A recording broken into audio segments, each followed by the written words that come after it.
beli daging ayam fakir miskin tadi. Fakir miskin dapat 5 kilo, pergi beli dagingnya 1 kilo, kasih ke non-muslim. Itu. Jadi untuk pembagian secara khusus tidak boleh dalam mazhab Imam Asy-Syafi'i. Kemudian kalau kita tinggal domisili di Padang, kemudian kita kurban di Talang Mama, di Palestina dan sebagainya, bolehkah? Lebih afdal itu berkurban ialah di tempat yang paling banyak fakir miskinnya. Yang paling afdal berkurban adalah tempat yang paling banyak fakir miskinnya. Itu yang paling afdal. Kalau fakir miskinnya sama, di tempat kita banyak fakir miskin, di tempat yang lain banyak fakir miskin, sama dia, sama banyaknya, maka mana yang lebih afdal? Di domisili. Tapi jangan pilih Pak, mana yang lebih murah? Masjid Iko 2.600.000, Masjid Iko 2.700.000, pilih yang jual 2.600.000, kan lumayan Ustaz, untung 100. Lalu dikirim ke sana, disembelih di sini di Indonesia, dikirim ke Palestina sampai 2 bulan 3 bulan kemudian, sahkah? Tetap sah. Tetap sah, asalkan kata ulama penyembelihannya ketika ayyamun nahri, ketika hari penyembelihan itu, dengan syarat memang jauh tempatnya. Makanya ada sebagian ulama membatasi bolehnya daging itu dikirim dalam radius perjalanan 1 kali safar yang memperbolehkan untuk menjamak sholat. Berapa itu? 92 km. Maka yang lebih aman jangan daging yang dibeli. Kalau mazhab kita Syafi'i, jangan daging yang dikirim ke sana, tapi kirim duit beli kambing di sana. Kirim duit, beli kambing mereka dekat yang tempat sekitaran Palestina. Kan banyak tuh badan-badan, ada Basnas, kemudian ada cepat tanggap dan sebagainya. Itu biasanya mereka beli disembelihnya di sana. Disembelihnya di sana, dan itu jauh lebih utama dan afdal. Allahu a'lam bishawab. Silakan Bu, dari belakang. Mana tadi Ibu? Tak jadi bertanya, dah balik.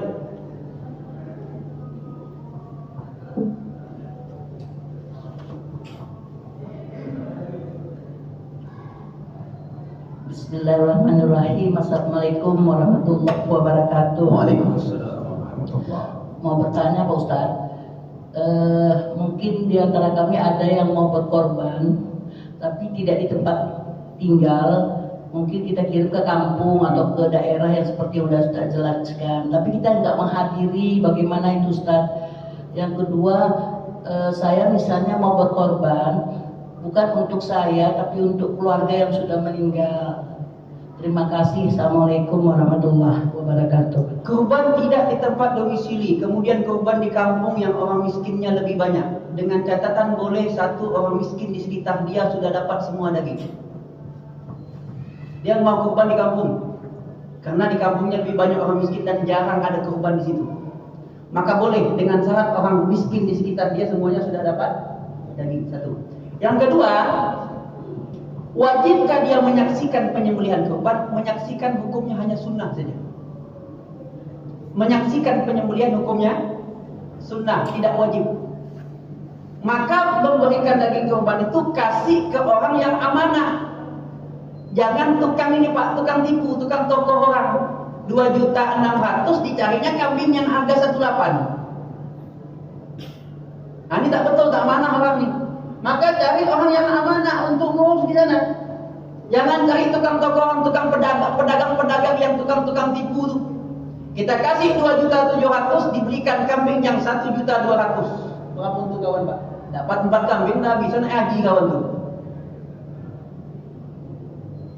Maka tidak wajib menyaksikan. Kemudian bolehkah berkorban untuk orang yang sudah meninggal? Lihat dulu. Kalau seandainya dia berkorban, bapaknya meninggal, kemudian dia kurban dengan harta bapak dia, pendapat yang paling kuat tidak boleh kalau tidak ada wasiat. Pendapat paling kuat boleh, pendapat lemah. Pendapat yang paling kuat mengatakan tidak boleh kalau tidak ada wasiat bapaknya. Kalau pakai duit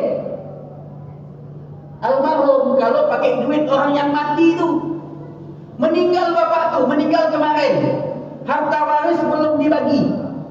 Kemudian diambillah harta waris itu untuk korban bapak tuh. Kalau bapak tuh tidak wasiat, tidak boleh. Karena kenapa? Ketika dia sudah mati, pindah tangan, bukan lagi milik dia, tapi milik siapa?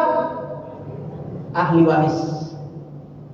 Kalau dia wasiat, berarti dia ada kehendak dia. Nanti kalau aku mati nak, nanti kebun tu jual, sisanya kurbankan. Nanti kurban satu sapi. Berarti ada wasiat. Dengan syarat wasiat itu tidak boleh lebih daripada 1/3 daripada harta waris yang ditinggalkan. Tidak boleh lebih daripada 1/3. Tapi kalau tidak ada wasiat tidak boleh. Karena bukan milik si mayat lagi. Milik siapa? Ahli waris. Tapi kalau duit pribadi, ibu punya duit sendiri, kurbankan untuk bapak, boleh, apa salahnya? Ada orang kaya dia kurban mengatasnamakan orang miskin, boleh, asalkan duit dia. Namanya mengorbankan orang lain. Saya tambah sedikit. Dalam semua kitab mazhab Imam Syafi'i, yujza li syatin, diperbolehkan, dianggap sah untuk satu kambing satu nama. Walil bakarati sab'in, dan untuk satu sapi 7 orang. Maka tak boleh untuk satu kambing 7 orang, tak boleh. Lalu ada nih ustaz nih terkenal bilang korban itu satu korban untuk satu keluarga. Mungkin penjelasannya belum lengkap. Masuk untuk satu keluarga itu pahalanya untuk satu keluarga, tetapi tetap untuk satu kambing satu orang namanya. Hazali 5 disebutkan. Ketika dimuliakan disebut namanya apa? Haza bismillahi minka walaka wa taqabbal min Abdullah. Tak boleh kambing satu min Abdullah, min Mudin, min Mahmud, min sampai 7 untuk tidak sah. Tidak dianggap sah, sepakat dalam mazhab Imam Syafi'i. Satu kambing satu orang, satu sapi 7 orang. Tapi falistiraku fil ajri, tapi semua keluarganya dapat pahala. Mungkin penjelasan Ustaz itu belum sempurna, sudah kena potong videonya. Begitu. Ada yang lain? Silakan. Assalamualaikum warahmatullahi wabarakatuh. Waalaikumsalam warahmatullahi wabarakatuh. Pak Ustadz, ini ada yang sengaja satu Pak Ustadz. Kalau kami perhatikan selama ini Pak Ustadz, ini beberapa dari jemaah bertanya sama kami dan kami pun tidak tahu. Jadi Pak Ustadz, yang kami tanyakan adalah tentang kaki, kepala, buntut. Itu rata-rata, saya nggak mau ngomong politik, itu adalah orang tertentu. Bagaimana kapan bagiannya Ustadz? Itu aja yang kami sampaikan Ustadz. Assalamualaikum warahmatullahi wabarakatuh. Baik.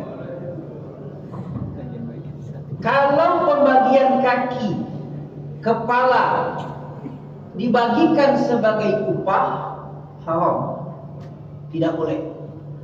Tapi datang panitia, Pak, aku boleh minta kaki?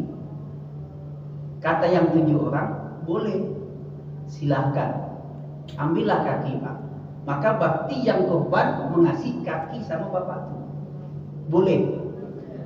Tapi kalau tanpa ada pemberian, mohon maaf, mentang-mentang panitia, mohon maaf, mentang-mentang panitia, langsung diambil 4 kaki. Panitia koma. Tidak boleh. Tidak boleh karena panitia bukan mustahik. Panitia bukan pemilik. Maka bagaimana yang aman? Bukan tak boleh panitia ngambil, boleh Pak. Bukan tak boleh panitia ngambil, boleh. Tapi bilang sama yang 7 orang tadi, Pak, kami Pak, boleh Pak minta kaki, boleh. Ambillah kata si yang korban tadi, boleh diambil. Jangan setelah ini sengketa pula Pak kita.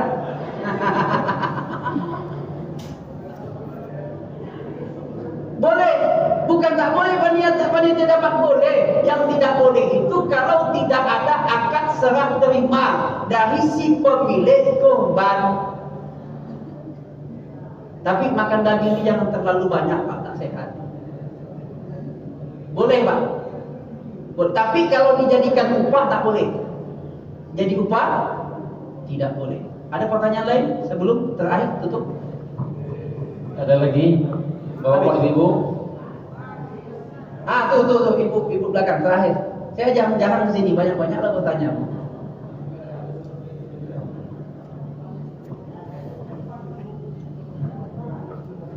Lontong dan terhidang dah. Dah masuk. Assalamualaikum warahmatullahi wabarakatuh. Maaf Ustaz, saya bertanya. Dari tadi pertanyaan mengenai pembagian dan segala macam. Ya. Saya bertanya tentang teknik Ustaz. Dulu saya waktu masih kecil di kampung, penyembelihan kurban ini karena kambing atau sapinya dekat-dekatan, itu mata sapi mata kambing itu ditutup Ustaz. Dan kelihatan kawannya disembelih. Karena ada saya lihat di depan matanya disembelih kawannya, air matanya keluar Ustaz, nangis. Itu yang saya tanyakan Ustaz. Di tempat sini biasa tidak ada ditutup Ustaz. Itu aja yang saya tanyakan. Apakah itu dibolehkan? Dan saya pernah menganjurkan dulu Ustaz membawa kain ke masjid untuk menutup mata-mata sapi yang belum disembelih, tapi panitia menolak Ustaz. Assalamualaikum warahmatullahi wabarakatuh. Hukum menyembelih hewan kurban di depan hewan yang lain hukumnya makruh. Makruh li tahrim, tapi tidak sampai kepada derajat haram. Tidak sampai kepada derajat haram. Makruh li tahrim saja. Tapi dia ketakutan Ustaz yang lain ke temannya. Tetap Hukumnya tetap makruh li tahrim. Mana yang lebih baik? Yang lebih baik adalah ditutup atau dicari tempat lain yang khusus menyembelih. Tidak mungkin Ustaz tempat dekat-dekatan di situ Ustaz. Jadi jawabannya itu. Jawabannya hukumnya tetap tidak sampai kepada hukum haram. Hukumnya hanya makruh. Tapi sebaiknya memang ditutup matanya atau disingkirkan daripada teman yang lain. Tentang teknisnya nanti silahkan penitia atur sendiri. Begitu. Terima kasih Ustaz. Ya. Assalamualaikum warahmatullahi Selesai? wabarakatuh. Demikian yang dapat saya sampaikan. Kepada Allah saya minta ampun. Bapak Ibu yang dimuliakan Allah, saya mohon maaf atas segala kesalahan dan kehilapan. Usikum nafsi bitaqwallah. Assalamualaikum warahmatullahi wabarakatuh.